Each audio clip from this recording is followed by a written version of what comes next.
Okay, magandang hapon po sa inyong lahat at isang muling mapagpalang hapon sa pangalan ng ating Panginoong Jesucristo na siya na ating Panginoon at manunubos, no?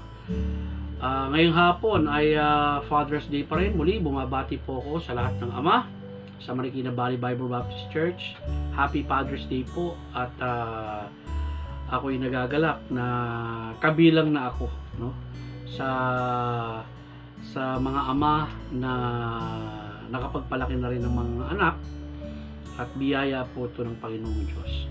Well, sa hapon pong ito ang simpleng mensahe na nais ko pong ihatid sa inyo ay hindi na po iba sa inyo. Isang tatay rin to na makikita natin sa Biblia at kung pamilyar kayo sa Lumang Tipan, laging nababanggit ang pangalan nito, no? At ang title po niyan ay wala pong iba kundi si Tatay Noe. This coming Wednesday night nga po pala, ang maghahatid sa atin ng mensahe wala pong iba kundi si Kuya Pres. Sa I think June 24 kung di ako nagkakamali at July 1, no? He will be speaking for us in the Wednesday night prayer meeting. At kung loloobin ng Diyos, this July GCQ na, 50% na po ang ating magiging attendees sa church. At meron pong bago tayong setup na ipipresenta sa inyo, baka next week na po yan, para at least malaman nyo kung anong oras po kayong makadadalo, no, sa ating paglilingkod na gagawin sa ating kapilya kapag nagkaroon na ng MGCQ. Patuloy niyo pong ingatan ang inyong sarili, no,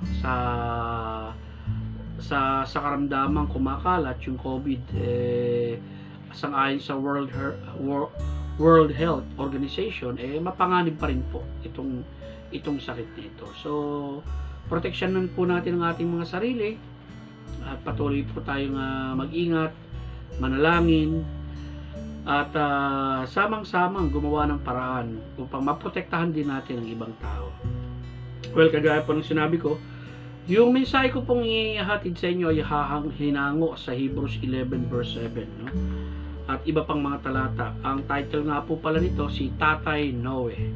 Sa Tagalog po yun, no? Pero sa English, si Father Noah. Yes, Tatay Noe. Tagalog po kasi. So, babasahin ko muna tapos mananalangin po tayo. And then we will proceed with this simple message. Okay? Let us pray. Basahin ko po muna. Hebrews 11:7. Sa pamamagitan ng pananampalataya, si Noe ay naghanda ng isang arka nang magbabala ang Diyos sa kanya patungkol sa mga bagay na hindi pa niya nakikita. Inihanda niya ito na may banal na pagkatakot upang mailigtas niya ang kanyang sambahayan. Sa pamamagitan nito, hinatulan niya ang sanlibutan at siya ay naging tagapagmana ng katwiran na kanyang tinanggap sa pamamagitan ng pananampalataya. Manalangin po muna tayo. Mabaging Diyos na mapagpala, Diyos na maawain, Ama naming makapangyarihan sa lahat na may hawak ng aming mga buhay. Salamat sa oras na ito, Panginoong Diyos. Salamat sa pribileyo na kami po ay makakapagsama-sama muli sa ganitong uri ng paraan ng pag-aaral ng iyong salita at kakatagpuin ka namin sa aming pag-aaral ng salita mo.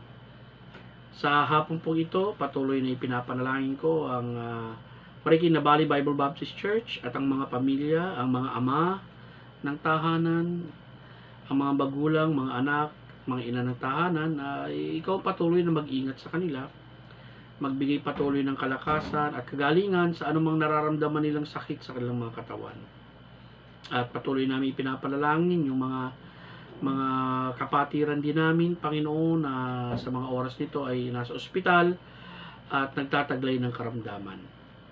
Ama naming Diyos na nasa langit, gabayan mo kami sa pag-aaral ng iyong salita.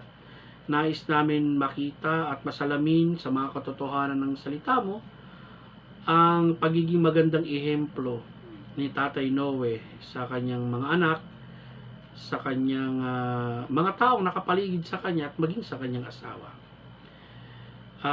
May you be glorified, O Lord, sa pag-aaral namin ito at mapapurihan ka sa lahat ng gawain ng mga mananampalataya, lalo-lalo na ang pagbabahagi at pangangaral ng iyong salita. Salamat po muli sa hapong ito, O Diyos, at sa pagse-celebrate ng Father's Day. We commit these things to you in Jesus Christ's name. Amen. Si Tatay Noe. Well, malimit po ito, no, na napapakinggan natin or kinakanta ng mga bata ang istorya ni Noah. Of course, makikita po yan sa Genesis. Meron pong 6 na bagay akong nais makita ninyo sa ating pag-aaral nito, na bagamat kukuha rin ako ng talata sa ibang aklat na may kinalaman po kay Noah, nais ko pong makita niyo itong 6 na bagay nito patungkol kay Tatay Noe. At alam ko tatay naman talaga si Noah. 3 ang anak niyang lalaki na nakapangasawa, at yung 3 anak niyang lalaki na may kanya-kanyang asawa ay nakasama po nila sa arko. Unang-unang nais kong makita niyo patungkol sa kanya, si Noah ay taong nakatagpo ng biyaya ng Diyos. Ito po yung nasa Genesis 8, no? Subalit si Noah ay nakatagpo ng biyaya sa paningin ng Diyos. Ang ibig po sabihin nito, mga kapatid, ay nagkaroon po siya ng kaligtasan. Nagkaroon po siya ng kaugnayan sa Diyos.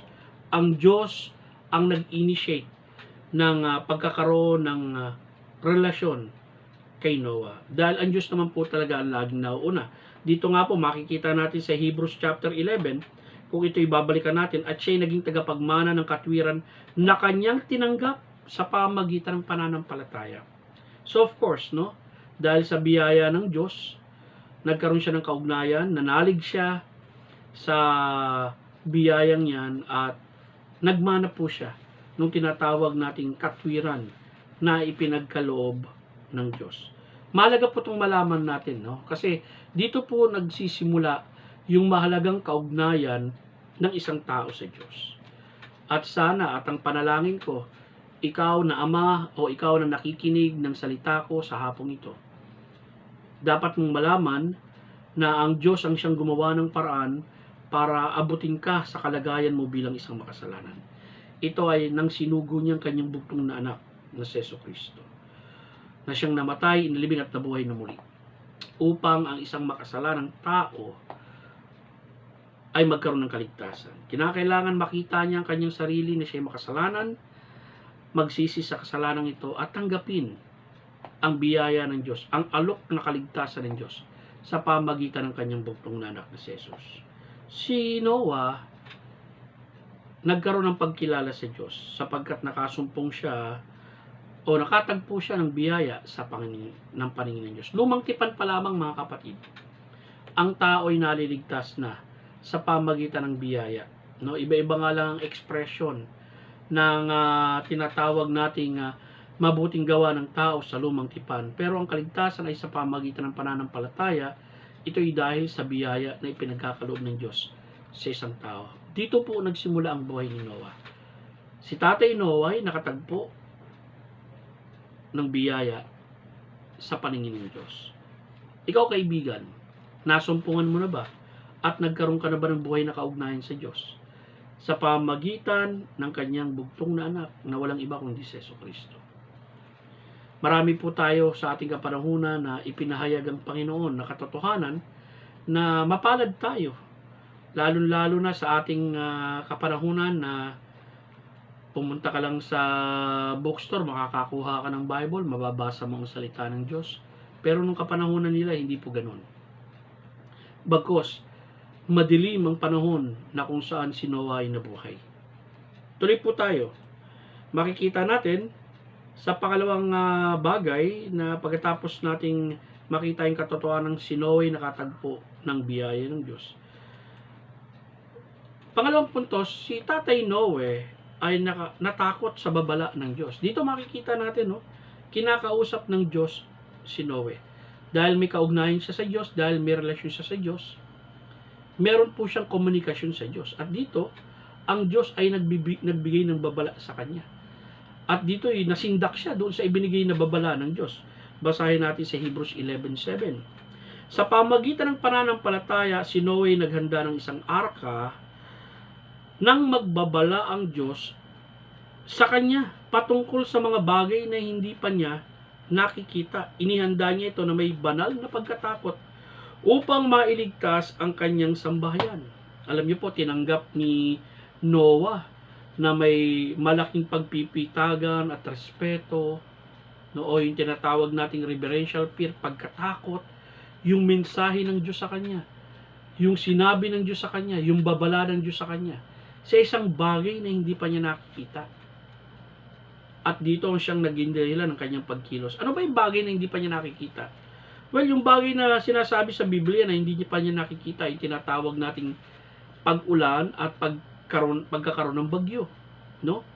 Yung paggunaw ng Diyos sa mundong ito sa pamagitan ng tubig. Bakit? Kasi nung kapanahunan na yon, hindi ganoon ang paraan ng pagdidilig ng Diyos ng lupa, no? Ang sinabi ng Genesis chapter 2 verse 8, ngunit may ulap na napaitaas buhat sa lupa at dinilig ang buong ibabaw ng lupa. May mist, no? May hamog na nanggagaling mula sa lupa na siyang dumidilig sa lahat ng lupa. Yung tubig po hindi nanggagaling sa itaas, kundi nanggagaling po sa lupa, no? Parang ang dating nito fog, fog, tapos na nagiging hamog na siyang dumidilig doon sa lupa ng kapanahunan na yun. So as far as Noah is concerned, hindi wala sa isip niya at wala sa masasabi nating kaalaman niya ano ba itong ulan, ano ba itong dadaluhong na bagyo, ano ba itong gagawing paglipol ng Diyos sa pamagitan ng baha, no? Na talagang masasabi nating aapawan ang buong mundo. Sinabi ito sa 2 Peter chapter 3 verse 6. Actually, makikita natin si Noah nung panahong yon ay natakot sa babala at gumawa ng paghahanda para sa kanyang pamilya. Bagamat si Noah ay may buhay na kaugnayan na sa Diyos at may relasyon sa Diyos.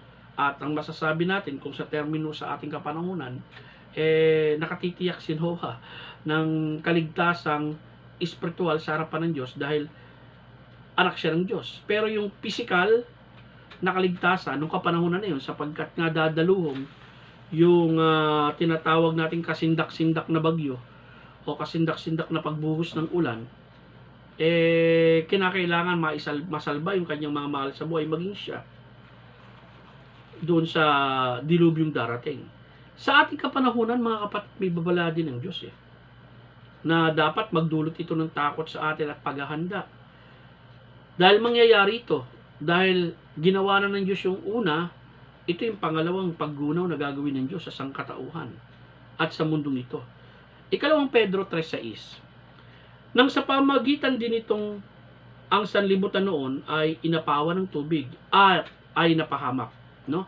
Bilanggit ni Pedro yung pagkagunaw noong unang panahon sa pamagitan ng tubig at ang sanlibutan nalipo lahat ng masasama, napahamak sila. Ngunit ang sangkalangitan ngayon at ang lupa, ito pong kapanahunan natin, sa pamamagitan din ng gayong salita, sa pamamagitan ng salita ng Diyos, ay iniingatan talaga sa apoy na itinataan sa araw ng paghukom at ng paglipol ng mga taong masama. So mga kapatid, may darating na paglipol, may darating na paggunaw na gagawin sa mundong ito para sa mga taong masama. Hindi po para sa mga mabubuti, kundi sa mga taong masasama. Yung mga taong masasama ng sanlibutan ito, muling malilipol, muling mapapahamak. Kung hindi na sa paraan ng tubig, kundi sa paraan ng apoy. Kaya itong mundong ito, iniingatan at inihahanda ng Diyos sapagkat ito'y nakatalaga na sa paggunaw balang araw sa pamagitan ng apoy. Alam niyo, ito po'y babala sa atin. Paalala at babala sa lahat ng mga tao, sa lahat ng kayang abutin ng mensaheng ito. At maging sa iyo, Ama, na narito ngayon, na nakikinig sa akin. Nais kong sabihin sa iyo, si Tatay Noe, nung magbabala ang Diyos, natakot siya. Sana ganoon din no? Ang ma ang idulot nito sa atin bilang mga tunay na mananampalataya upang magkaroon tayo ng paghahanda sa ating sarili sa pagharap natin sa Diyos balang araw at maipaghanda rin natin ang ating mga mahal sa buhay balang araw. So nakita po natin yung nabanggit ko sa inyo kanina, si Tatay Noe nakasumpong ng biyaya ng Diyos. Si Tatay Noe natakot sa babala ng Diyos. Pangatlo, si Tatay Noe naghanda ng barkong sinabi ng Diyos. Now, nais kong makita ninyo, sa pangatlong bagay, si Tatay Noe naghanda ng barkong iniutos ng Diyos. Alam niyo nang sinabi ng Diyos yung babala kay Noe, hindi naman si Noe nag-isip ano bang gagawin ko? Ano bang pwedeng paraan? Diyos pa rin ang gumawa ng paraan kung paano sila isasalba. Dahil kung yung plano ng paggagawa ng arko, yung disenyo ng paggagawa ng arko, okay, ay diskarte ni Noah, o galing sa talino't galing ni Noah, malamang lumubog yun. Pero ito'y galing pa rin sa Diyos.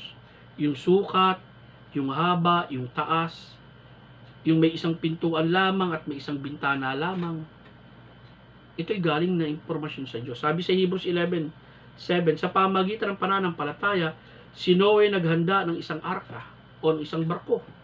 Genesis 6:22, gayon ang ginawa ni Noe. Ginawa niya ang ayon sa lahat ng iniutos sa kanya ng Diyos. Pansinin niyo, naging masunurin si Noe. No? Kung ano yung ibinigay na impormasyon ng Diyos na dapat niyang gawin patungkol sa arka, anong materialis ang gagawin, ano ang sukat, ano ang taas, saan nakalagay ang pinto, sino ang mga makakasama sa loob, sinunod lahat ni Noe yun.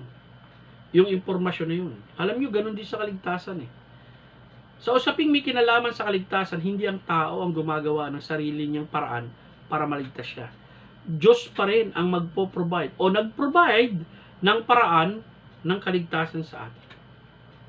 Actually, yung arko nga, larawan ito. Ilustrasyon ito ng kaligtasan na ginawa ng Panginoong Diyos. No? Sa arko lamang maliligtas ang tao. At dun sa arko na yun ay may isa lamang pintuan. Isa lamang ang papasok. Hindi maraming labasan. At pansinin nyo rin mga kapatid, wala nang ito. Wala nang testing to. Pagkatapos magawa yung arko, di nga natin alam kung may mga pagkukulang dun sa gawa ng arko. May mga butas-butas sa paggawa ng arko. Pero napakatagal nilang ginawa to. Hindi naman nila ito dinala at tinest dun sa ilog o sa dagat. Pagkatapos magawa ito, talagang ang sumunod na event, pinapasok na sila sa arko kasama ng mga hayop. Sinarado na ng Diyos yung arko at pumasok na yung malakas na bumuhos na yung malakas na ulan. Okay? Yung mga bukal ng tubig sa ilalim, subterranean water, nasira na at naglabasan na yung maraming tubig. Dito makikita natin, mga kapatid, si Tatay Noe ay naghanda ng barkong iniutos ng Diyos.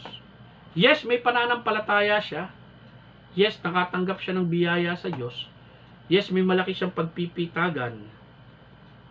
Pero nais kong makita ninyo, may pagsunod siya mga kaibigan. Hindi lamang siya nakinig ng babala, kundi kumilos siya. Ito yung katulad ng mensahe ko rin nung nakaraang linggo Yung relasyon ng pananampalataya at ng gawa.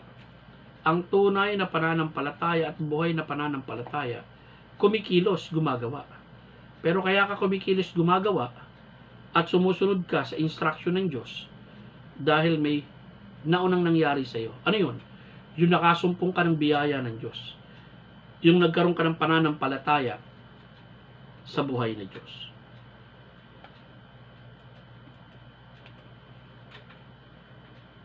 Pang-apat na bagay na nais kong makita ninyo, no? Si Tatay Noe ay nangaral ng katwiran ng Diyos. Now, nais kong makita ninyo at ilarawan nyo sa inyong mga isipan, ano ba ang kalagayan nung tao nung panahon ni Noe na siyang naging dahilan para lipulin sila ng Diyos. Basahin po natin sa verse 5. Genesis 6. Nakita ng Panginoon na napakasama na ng tao sa lupa.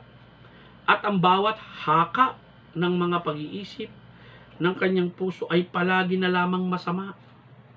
Nalungkot ang Panginoon na kanyang nilalang ang tao sa lupa at nalumbay ang kanyang puso, at kaya sinabi ng Panginoon, lilipulin ko ang tao na aking nilalang sa ibabaw ng lupa. Ang tao, hayop, at mga gumagapang, at mga ibon sa impapawid, sapagkat ako'y nalungkot na nilalang ko sila.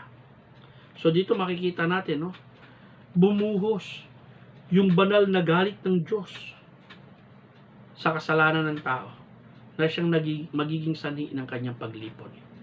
Alam niyo mga minamahal, itong mga nangyayari sa atin, sa ating paligid, itong pagbuhos ng tinatawag nating sakit na apektado ang buong mundo, sakop po ito ng hatol ng Diyos sa makasalanang sanlibutan na kung saan naroon tayo.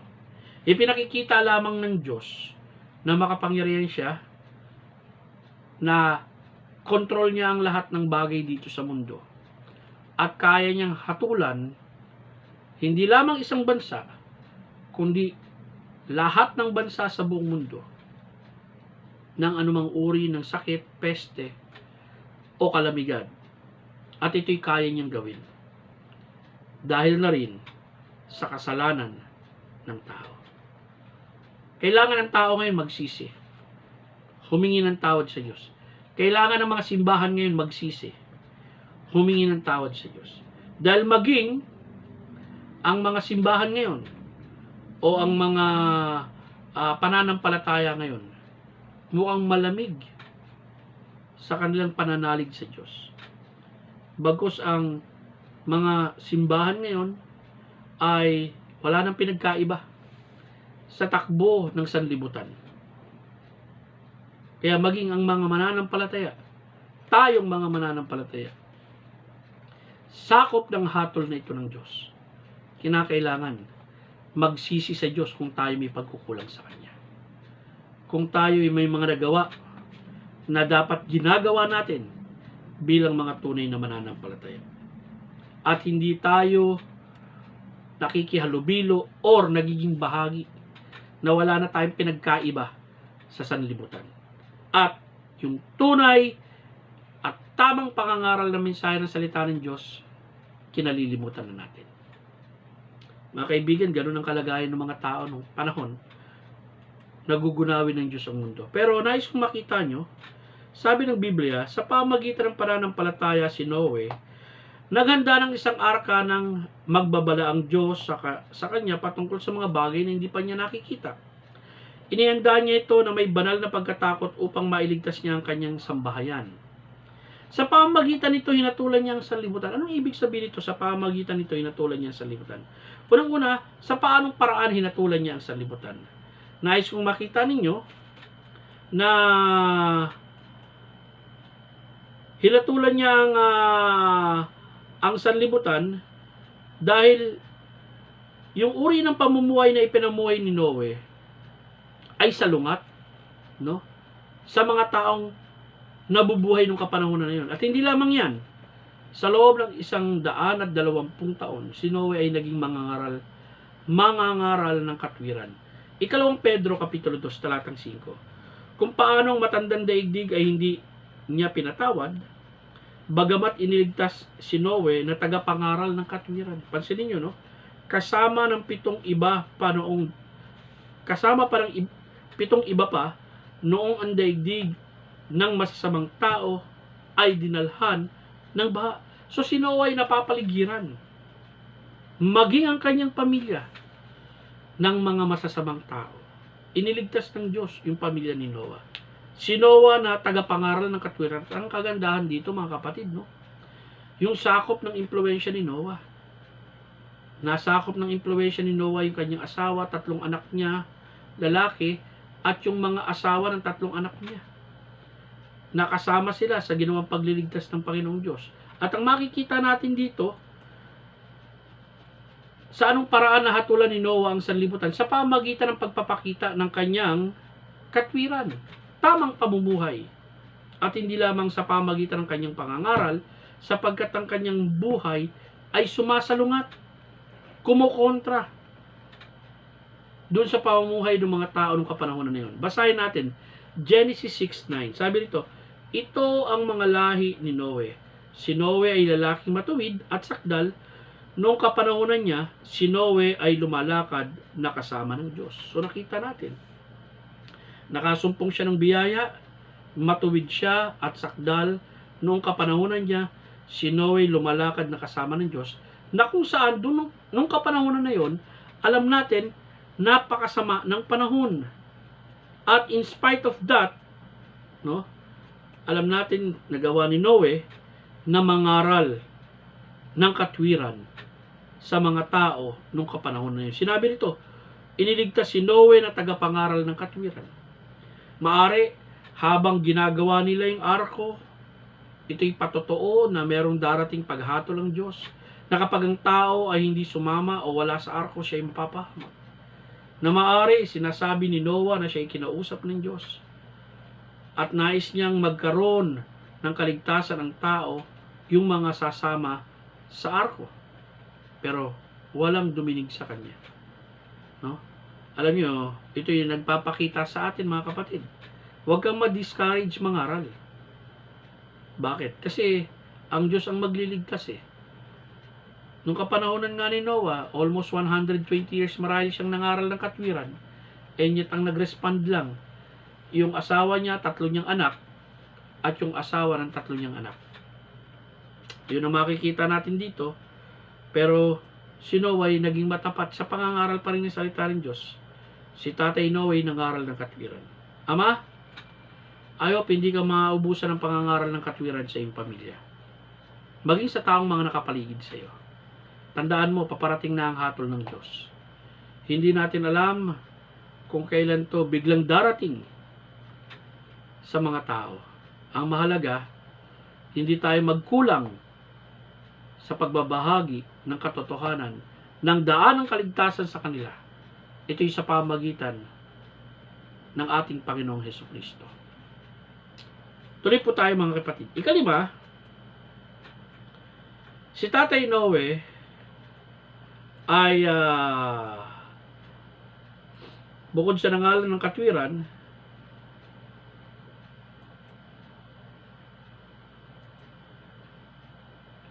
ay naligtas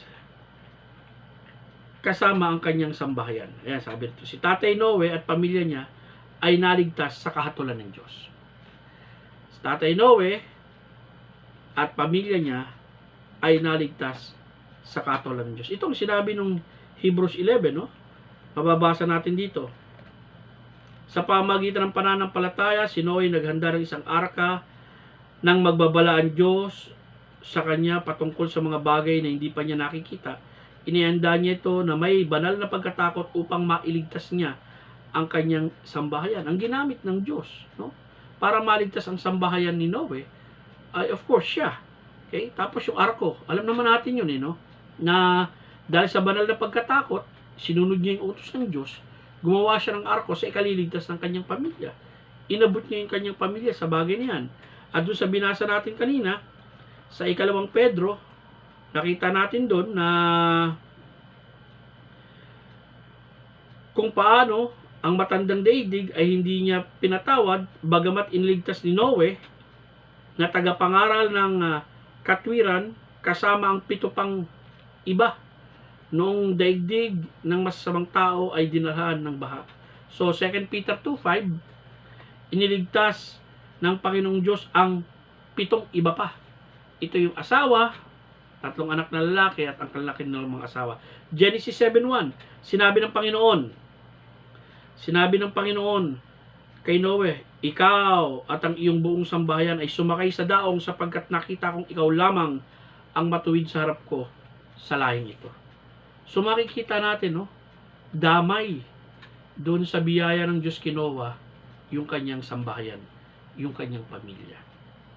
Mga kaibigan, tayo bilang ama ng tahanan, kapag tayo ay matuwid sa harapan ng Diyos, apektado rin yung mga taong nakapaligid sa atin. Nadadamay din sila o naaanggihan din sila nung tinatawag nating pagpapala ng Diyos. No? Nagiging maigi din ang takbo doon sa bahay natin at sa tahanan natin at sa abot ng ating impluensya. Because of the blessing that God given to us as righteous men of God. Ganun sa tahanan, ganun din sa trabaho, ganun din sa ating komunidad. Dito makikita natin, itong mga taong ito ay naligtas sa kahatulang ibubuhos ng Diyos. Mayroong paghatol na darating. Ang panalangin ko bago dumating yan, magpaabot tayo ng pagpapaalala at babala sa ating mga mahal sa buhay na sana hindi sila datnan ng hatol na ito. Hindi sila tamaan ng hatol na ito. Sapagkat katulad mo rin, kung ikay isang ama na anak ng Diyos, nakasumpong ng kanyang biyaya, naway ganun din ang panalangin natin sa ating mga mahal sa buhay na makasumpong ng biyaya at kaligtasan ng Diyos. Ipanalangin natin sila. Ilapit natin sila sa Diyos. Idulog natin sila sa luklukan ng biyaya ng ating Panginoong Kristo. So yun po yung ikalawang bagay na nais kong makita nyo. Si Tatay Noe at ang pamilya niya ay naligtas sa kahatulan ng Diyos. At ang ika-anim po, dito po tayo magtatapos, no? Actually, ito yung recap ng ating outline para at least ma-appreciate po natin itong pag-aaral na ito. Simula pa lang rin sa una na nabanggit ko sa inyo. Si Tatay Noe ay nakasumpong ng biyaya ng Diyos. Si Tatay Noe ay natakot sa babala ng Diyos. Si Tatay Noe ay naghanda ng barkong sinabi ng Diyos. Si Tatay Noe ay nangaral ng katwiran ng Diyos. Si Tatay Noe at pamilya niya ay naligtas sa kahatulan ng Diyos. At ang ika-anim, si Tatay Noe naging kaluguran ng Diyos. Paano ba siya naging kaluguran ng Diyos? Tignan po natin sa mga talatang nais ko pong makita ninyo. Umpisahan po natin. Si Tatay Noe naging kaluguran ng Diyos. Sa Genesis 6 verse 8, sabi roon, subalit si Noe nakatagpo ng biyaya sa paningin ng Diyos. Yun po yung beginning of Noah's relationship with God. Of course, hindi naman po one-sided dyan. No? Nung ipahayag ng Diyos kay Noah yung kanyang biyaya, si Noah nanampalataya sa Diyos. Yun na nga po ang sinabi sa Hebrews Hebrews 11, sa pamamagitan ng pananampalataya. So makikita po natin ang naging respond po ni Noe sa biyaya ng Diyos yung nanalig siya sa Diyos. Hindi lamang po yun. Dahil si Noe nakasumpong ng biyaya ng Diyos at nanalig sa Diyos, ito po'y nakita sa uri ng buhay na meron siya. Genesis 6:9. Ito ang lahi ni Noe. Si Noe ay lalaking matuwid at sakdal nung kapanahonan niya. Si Noe ay lumalakad na kasama ng Diyos. Napakagandang praise po na yan. Si Noe ay lumakad na kasama ng Diyos. Ngayon, tatanungin ko po kayo, saan po ba natin uli matatagpuan yan? No? Na si Noe lumakad na kasama ng Diyos. Ang ibig sabihin, namuhay siya na kasama ng Diyos. Prior kay Noe, merong isang lalaki sa Biblia na makikita natin na lugod ang Diyos sa kanya. Kinuha siya ng Diyos Kasama-sama siyang lumalakad ng Diyos. Ito po walang iba kundi si Enoch, no? Sa Genesis 5, babalik po tayo, 22 to 24. Lumakad si Enoch na kasama ng Diyos pagkatapos na maipanganak si Methusalem ng 300 taon at nagkaanak pa siya ng mga lalaki at mga babae. At lahat na naging araw ni Enoch at 365 taon. Lumakad si Enoch na kasama ng Diyos at hindi siya natagpuan sapagkat siya ay kinuha ng Diyos. Ito yung naging testimony ni Enoch, no? Si Enoch ay lumakad na kasama ang Diyos. Kilala niya ang Diyos. May maganda siyang kaugnayan sa Diyos, relasyon sa Diyos, fellowship sa Diyos. Kasundo niya ang Diyos. Si Noah din. Nakita sa kanyang buhay yung ganun. Lumakad siya sa gitna ng kasamaan ng mga tao na matuwid at sakdal. Lumakad siyang kasama ng Diyos. Makikita natin sa Hebrews 11:7 sa pamamagitan ng pananampalataya, no? So makikita natin ito yung mga bagay na nakalulugod sa Diyos yung pananampalataya, no? Hebrews 11:6 sa pamamagitan ng pananampalataya, imposible kung walang imposibleng malugod ang Diyos kung walang pananampalataya. So, ibig sabihin, ang makapagbibigay ng kaluguran sa Diyos, katulad rin na nangyari sa buhay ni Enoch, ay yung nanampalataya siya sa Diyos. Kaya nga ito po yung huling mahalagang bagay na nais kong makita ninyo, na si Tatay Noe naging kaluguran sa Diyos. Dahil siya ay nanalig sa Diyos at ito'y nakita sa lakad ng kanyang buhay sa Diyos at maging sa kanyang gawa. Kaibigan, nais kong tanungin kita, ikaw ba'y may pananampalataya sa Diyos? Ama, nais kitang tanungin, ikaw ba'y may pananampalataya sa Diyos? At yung pananampalataya mo ba sa Diyos, natatranslate yan at napupunta yan doon sa tinatawag nating pagsunod sa Diyos, pagkatakot sa Diyos, paggawa ng nais ipagawa sa iyo ng Diyos. Kasi ganoon ang makikita natin kay Noe. No, ganoon ang makikita natin kay Noe.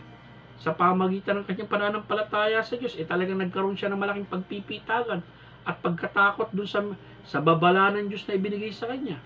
Hindi lamang yun. Sumunod siya sa mga inutos ng Diyos nung inutusan siyang gumawa ng barko ng Diyos. At makikita rin natin, talagang pinaghanda niya ito para maligtas at masalba at maabot, no? Yung mga taong kinakailangan makasama sa arko sa pamagitan ng kanyang pangangaral ng katwiran. Yun nga lang nakakalungkot, ang nakasama nga lang niya 7 tao sa arko. Ganun pa man, makikita natin yung pananampalataya na meron si Noe. Katulad rin ng pananampalataya na meron ng Kristiyano sa oras na to, pananampalataya na meron ng mga ama natin sa oras na to ay isang pananampalatayang masasabi natin may paggawa, no? May pagsunod sa Diyos, may pagtupad ng kanyang kalooban, may pagbibigay ng malaking pagpipitagan at pagkatakot sa Diyos, lalo-lalo na sa kanyang mga babala at sa kanyang mga salita sa atin. Mga minamahal, yan po ang aking mensahe ngayong hapon at naway bilang paalala lamang po ito sa isang napakagandang halimbawa na ibinigay sa atin ni Tatay Noe. Si Tatay Noe ay nakasumpong ng biyaya ng Diyos. Si Tatay Noe ay natakot sa babala ng Diyos. Si Tatay Noe ay naghanda ng barkong sinabi ng Diyos. Si Tatay Noe nangaral ng katwiran ng Diyos. Si Tatay Noe at ang pamilya niya ay naligtas sa kautulan ng Diyos. At huli-huli, si Tatay Noe ay naging kaluguran sa Diyos. Nawa, maging ganitong ama rin tayo sa ating pamilya at sa ating mga anak. Magandang hapon po sa inyo lahat at marami pong salamat sa pribilehyo muling makapangaral ng salita ng Diyos. At sa lahat ng ama, muli Happy Father's Day sa inyo. Manalangin na po tayo. Salamat o Diyos na mahabagin sa natapos naming gawain ngayong hapon. Salamat sa pribilehiyong itong ipinagkaloob mo sa amin. Panginoon, umaasa po ako na sa pagpasok po ng July ay makapagsama-sama na po kami bilang isang iglesia sa aming kapilya. Salamat sa mahabang pagtitiis, Panginoon, na ibinigay mo sa amin at pag-iingat at tinadalangin kong patuloy mo pa gabayan, bigyan ng koronong at pag-iingat ang iyong mga anak, maging ng pagtitiis at pagtsatsaga. Salamat sa ibayo mong biyaya, O Diyos, sa aming lahat. At sa lahat ng mga ama, maging ng Ama sa Marikina Valley, ikaw ang patuloy na magpatatag sa kanila, magpalakas, magkaroon ng takot sa iyo, sumunod sa iyo, at mabuhay para sa iyo. Lahat pong ito'y dalangin namin sa iyo, Diyos, sa ngalan ni Kristo Jesus. Amen.